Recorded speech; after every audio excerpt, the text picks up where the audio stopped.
back at it again at the 5th Annual Mesa County Libraries Comic-Con with Mr. Brooks. Do you prefer Mr. Brooks? Is it? You can call me Alan, it's fine. Alan, a pleasure. Yeah. The author of The Burning Metronome, a supernatural graphic novel series. Tell us a little bit about your work, sir. So The Burning Metronome is sort of a mix between Twilight Zone and Usual Suspects. So sort of a supernatural murder mystery with social commentary. I'm a huge fan of social commentary. I was an English major in college, and look how far that's gotten me. So, like, what kind of social commentary? What kind of issues are you trying to draw attention to? Well, first chapter deals with police brutality. Others deal with manipulation. It's basically the ways that we as human beings treat each other or mistreat each other.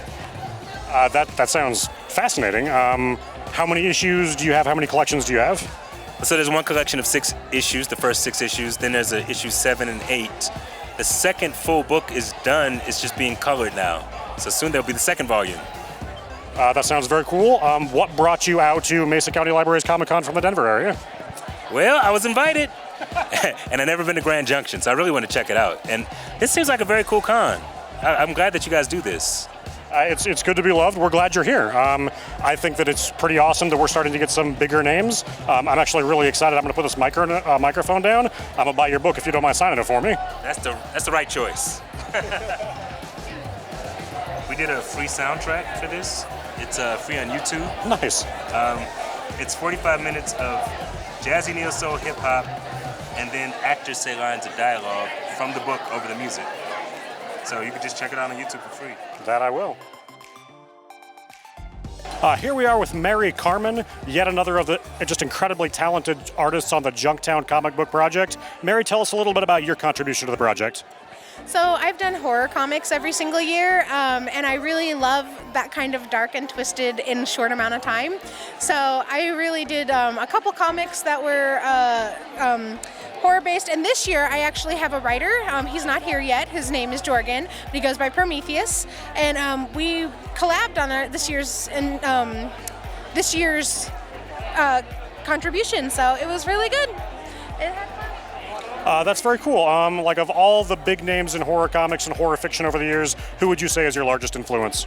Ooh, I really love the Loki series. That one has some really great graphics. And there's also a book called Don't Look Behind You, which is a series of very, very short one-page horror panels. So everything is a one-sentence horror story included with a one-page horror book. So it's really cool for 100 pages. So. That sounds like tons of fun. What's the coolest thing that you've seen at the con besides your own work so far? Ooh, the coolest thing I've seen at the con so far? Ooh, I'm trying to think. Oh, there was a very, very cool American Werewolves in London cosplay that I just had to love. Mary, thank you so much. Thanks for being here. Yeah, thank you.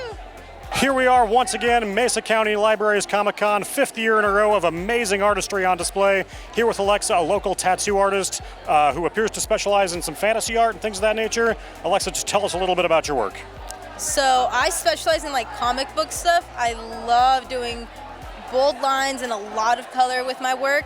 So I'm trying to get the word out there that I specifically want to specialize with comic books. And I'm willing to cut deals for them because I just really, really love to do them. I'm a big fan of them. Your passion is evident on display. Some lovely pieces. If you had to pick one piece that you're the most proud of, what would it be? This Batman piece. I'm probably very biased though because I'm a big fan of Batman. So especially that Batman piece. I'm very proud of that one, and also my I Hate Fairyland. I love the bold lines and a lot of use of color that I was able to use there. The use of shadow as well appears really, really detailed. That's beautiful, beautiful work. Where are you located here in town? So it's called Dark Valley Tattoo Collective. It's right in front of the golf course in North Avenue. It's 1600 North Avenue, Unit B. That's awesome. Anybody looking for a comic-themed tattoo, come check out Alexa here at Mesa County Libraries Comic-Con. Cheers. Thank you so much. Thank you. Here we are with the talented artist Brooke, who was formerly an artist in residence at Mesa County Libraries 970 West Studio Program. Brooke, tell us just a little bit about your work. All right, so I am what's called a professional paleo illustrator, which means that I draw dinosaurs for a living. So this is what I do full time. It's a dream job. I've done work for Jurassic World, and then I work internationally as a reconstruction artist, which means that I take bones, reconstruct them with muscle, and then make things into what we can best guess is what they look like in life. And it's been pretty much just a journey for me, and I love being here locally sourced since we are in the heart of the Morrison Formation, which is where all the dinosaurs come from. That, I'm not going to lie to you, that sounds both incredibly complicated and absolutely fascinating. What advice do you have for any kind of aspiring artist? I mean, not everybody gets to draw dinosaurs professionally, but if somebody wanted to try, what advice would you give an aspiring artist? Okay. For anybody that's looking to jump into paleo illustration or even just art in general, all it takes is just drawing.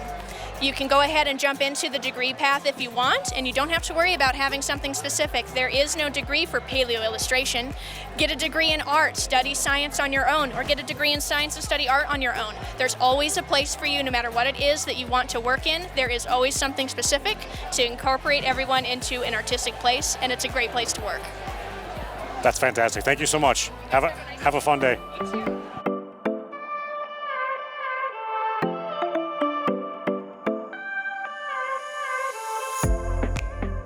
Here we are once again at Mesa County Library's Comic-Con 2019 with Dave and Bethany, who just finished wrapping a live podcast episode all about the goings-on here. Tell me a little bit about the episode.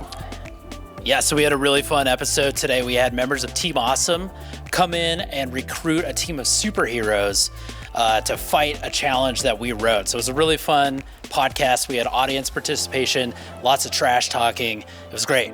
Yeah, it was awesome. I'm really glad that we had a lot of people come out, and there was a lot of audience engagement, which was awesome. Tell me about the superhero teams. Who won? Oh my goodness. We don't really want to talk about it, but James ended up winning. You'll have to listen to the podcast to understand why, but we had James, Shauna, and Andy. They all recruited some really cool teams, but James ended up taking it home. There were some surprising picks in there too. Yeah. Some of the top superheroes that you would have thought people would have picked didn't get picked, so yeah. Plot twist, some unconventional superheroes. You'll have to tune in to the live podcast episode to see who those were. Is that, if I want to listen to that, how do I do that? Where do I go? That's right. You can download it through our iTunes, Spotify, or Google Play stores. So it's just like any other podcast. You can find it on there. It's called Mesa County Library's Odyssey. Yes, and it's Audissey. Very cool. What is your favorite thing you've seen at Comic-Con so far, Bethany? I don't know what character it was, but I saw someone walking up the stairs and it looked really heavy, and he was just like trudging up the stairs, and I thought that was awesome. I'm gonna go try to find him later. So a lot of determination on display here at Comic-Con. Dave, what's the coolest thing you've seen? The coolest thing that we got this year are the Comic-Con socks, which are available at the merch booth. They're super awesome. They're on my feet right now. Just to zoom in on that little ankle right there. Boom. Some amazing merch, some amazing talent, some really great stuff on display. Lots of fun here. If you have not come and visited us here at the Two Rivers Convention Center yet, please come do so. You'll have a blast. Bethany, Dave, thank you so much. Thank you. See you guys down here.